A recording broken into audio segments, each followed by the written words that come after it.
গেল বছরের বহুল আলোচিত সুপারহিট ছবি তুফান, রায়হান রাফি পরিচালিত ও শাকিব খান অভিনীত ছবিটি সিনেমা পাড়ায় ব্যাপক হইচই ফেলে দিয়েছিল।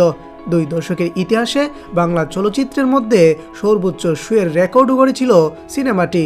ব্লকবাস্টার তুফানের নায়ক বাংলাদেশের সুপারস্টার শাকিব খান রূপালী দুনিয়ার পর নাম লিখিয়েছিলেন ক্রিকেট দুনিয়ায়। ঢালিউড কিংয়ের দল ঢাকা ক্যাপিটালসকে নিয়েও আলোচনা ছিল তুঙ্গে, যদিও মাঠের খেলায় যার পর নাই হতাশ করেছে ঢাকা ফ্র্যাঞ্চাইজিটি। টানা 6ষ্ঠ হারে নিজেদের অভিষেক আসরেই প্রথম দল হিসেবে বিদায়ের দ্বার প্রান্তে। সোশ্যাল মিডিয়াতেও কম ট্রল হয়নি ঢাকাকে নিয়ে। কেউ কেউ এমনও বলছেন, এবার বুঝি ব্যাট নিয়ে শাকিব খানকেই নেমে পড়তে হয় কিনা। এরই মধ্যে আচমকা তুফান দেখা গেল সিলেটের মাটিতে। এবার সাকিবের দল ঢাকা ক্যাপিটালসের হয়ে তুফান ছুটালেন লিটন দাস ও তানজিদ হাসান তামিম। 2 ব্যাটারের জোরু ব্যাটিংয়ে তছনছ হয়ে গেছে বিপিএলের রেকর্ড বুক। আজ রোববার সিলেটে দুর্বার রাজশাহীর বিপক্ষে বিপিএলের ম্যাচে বিস্ফোরক ব্যাটিংয়ে সেঞ্চুরি হাঁকান ঢাকা ক্যাপিটালসের ওপেনার লিটন দাস। 8-4 ও 7 ছক্কায় সাজানো ইনিংসে 44 বলে তুলে নেন টি-20 ক্যারিয়ারের প্রথম শতক। বাংলাদেশিদের মধ্যে সবচেয়ে দ্রুততম এবং বিপিএল ইতিহাসে দ্বিতীয় দ্রুত গতির সেঞ্চুরি এখন লিটনের। এই রেকর্ড ভাগাভাগি করেছেন ক্রিস গেইলের সঙ্গে।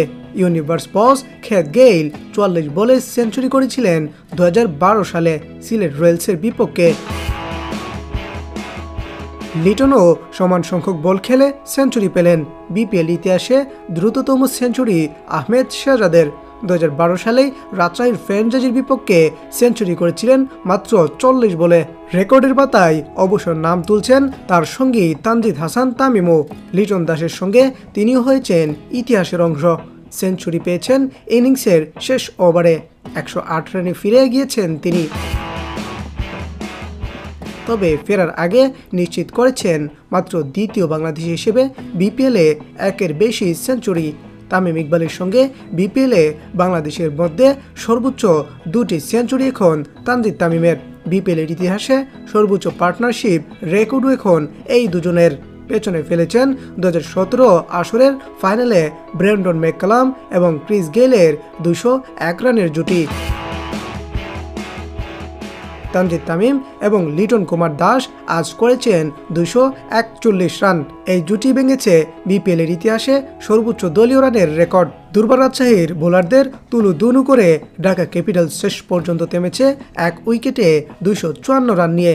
বিপিএল ইতিহাসের সর্বোচ্চ রানও এখন ঢাকা ক্যাপিটালসের দখলে। পেছনে পড়েছে 2019 সালে চট্টগ্রামের বিপক্ষে রংপুর রাইডার্সের 239 রানের রেকর্ড। এছাড়া প্রথম উইকেটে ফ্র্যাঞ্চাইজি ক্রিকেটে সর্বোচ্চ পার্টনারশিপ। আইপিএলে এর আগে বিরাট কোহলি এবং এবি ডিভিলিয়ার্স প্রথম উইকেটে তুলেছিলেন 229 রান। বিপিএলে ঢাকার প্রথম ম্যাচ মাঠে বসে খেলা দেখেছিলেন শাকিব খান। খেলার শেষে হতাশা নিয়েই মাঠ ছাড়েন ঢালিউড সুপারস্টার। আজ অবশ্য তার দলের পারফরমেন্স নিয়ে খুশি হতে পারেন তিনি।